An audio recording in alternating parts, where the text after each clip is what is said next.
so much for joining us today. My name is Mrs. Frazier, and I am here to share another Bible story with you from the Bible in Stories family program. Hi, Mrs. Frazier. Hey, Sarah, are you joining me today?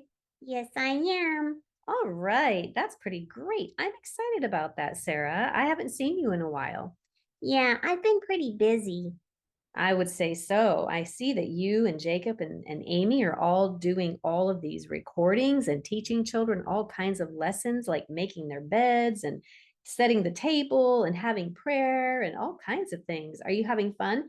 Oh, we sure are. It's very exciting. I'm really glad to hear that. All right. We have a little bit of background noise this morning, but we're going to go ahead and get started with our Bible study. Are you ready? I sure am. Dear God, I just want to thank you, first of all, for this Bible story. Thank you for Mrs. Frazier reading it to me. Thank you for all the boys and girls that come and listen to these stories. Thank you that they're so good. And we learn so much about you. Thank you for helping us learn. And thank you, Lord, for giving us Mrs. Frazier who can teach us these stories. Amen. Amen. Thank you so much, Sarah. All right, now we'll get started. All right, this is the angel at the well, and it tells of Ishmael's birth. This is in Genesis 16. Sarai and Abram had grown very old, and though God had promised Abram he would be a father, they still had no children. Excuse me. Yes, Sarah, Well, that means that they had to be very patient, right? that's correct. And when God has promised you something, I think sometimes we tend to think that it's going to happen right away. Yeah, I know that's what I think sometimes. Yes, me too. I think everybody does, actually. And we just have to learn that our timing is not God's timing. Yeah, that's what I think too. Okay, can we continue? Oh, yeah. Sorry. I don't mean sorry as in sorry, but I mean sorry as in sorry. Very funny. Okay. Abram was growing impatient, waiting for God to fulfill his promise. So Sarai suggested that Abram marry her maid Hagar and have children by her. At this point, Abram had become so impatient that he thought this sounded like a good idea. So Abram married Sarai's maid Hagar, and soon they were expecting a baby. Once Sarai found out that Hagar was pregnant, she became very jealous and began to hate Hagar. She did what? That's right. She actually hated Hagar. And I think it was just the jealousy. Oh, jealousy's not good. No, it is not. So Sarai told Abram, I despise Hagar now that she will have a child when I cannot. Abram said, She is still your maid. Do to her as you please. Do to her as you please. Sarai treated Hagar harshly and caused her to run away, to flee from Sarai. Hagar ran out of the wilderness to escape the cruelty of Sarai.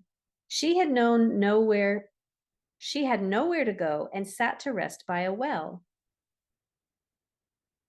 Exhausted from running, an angel of the Lord found Hagar out in the wilderness by the well. The angel asked Hagar, Where have you come from? Where are you going to? I am running from my mistress, Sarai.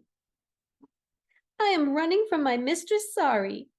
Instead of giving Hagar a safe place to hide, the angel instructed her to return to Sarai. Submit yourself to her, and you will be blessed. I will multiply your descendants and make them too numerous to count. You will have a son and name him Ishmael, which means God hears, because he has heard your cries. Hagar called out to the Lord in praise. God has seen me. Then she returned to Abram's household as the angel had told her to do. Later that year, Hagar had a son, and Abram named him Ishmael. Abram was 86 years old when Ishmael was born. 84? That's so old. Sarah. Oh, I'm sorry. I'm sorry. That's just shocking to me. Well, it is kind of shocking because when you're 86 years old, the last thing you think about doing is having a baby, right? My grandpa's younger than that. Yes, but we have to remember with God, anything is possible. True. He finally had a son through his own devising, but not yet the one that God would greatly bless. So, okay, does that mean that Abram got impatient and his wife Sarah got jealous and then he had a baby with Hagar and they named him Ishmael because the angel told him to, and that wasn't the son that God wanted to give him? That is correct. Okay, so how did Abram feel about being 85 years old and having no children? Well, I think he was kind of upset. I think he was too, perhaps a little impatient causes some frustration. Yeah. Well, why did Sari's feelings change toward Hagar? I think that she was jealous. Yep, that is correct. And what does the name Ishmael mean? Oh, I know. It means that God has seen me. Well, that's close. It means God hears because he has heard Hagar's cries, right? Oh, yeah. It was Hagar who said God has seen me. Yes, that's correct. So what does Ishmael mean? It means God hears. That's right. Okay, so do you ever create your own plan to get something done instead of praying and waiting for God to give it to you? Yeah, I do sometimes. But you know who doesn't? She's so good about this. She literally will just wait until she hears from God before she does anything. Well, who's that? Amy. Amy teaches us so much about waiting on the Lord, and she hears from God all the time. Yeah, that is pretty amazing. So, what should you do in that situation? Well, I should probably do what Amy does. I should just wait on God before I run ahead. Yes, I agree. And I think that a lot of people run ahead. Sometimes when we do hear from God, we do think that perhaps we heard everything that he wanted to tell us. Yeah, but that's not always the case, is it? No, that is correct. It's not always the case at all. So we need to be very aware that when God tells us something, that we need to ask him before we run ahead. Lord, is this something you want me to do now or should I wait? And a lot of times it's to wait. Yeah, that's me. I need to learn to wait. I don't want to be impatient. Well, how about if we pray about that? All right. So, Father, I just thank you and praise you. You are Elohim, the great I am. And we just want to honor you, Father. And we want to say thank you for all the ways that you teach us not to be jealous, not to be impatient, and to wait on you. So I pray for Sarah and all the boys and girls out there today, Lord, who need to have more patience so that we can learn to wait on you.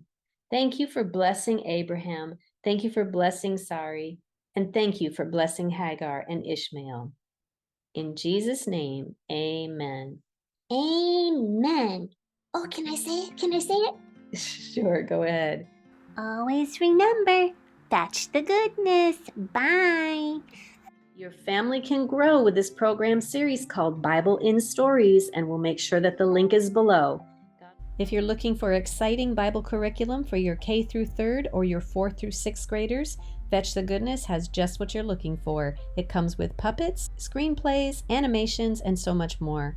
Take a look in the description below, and don't forget, always subscribe.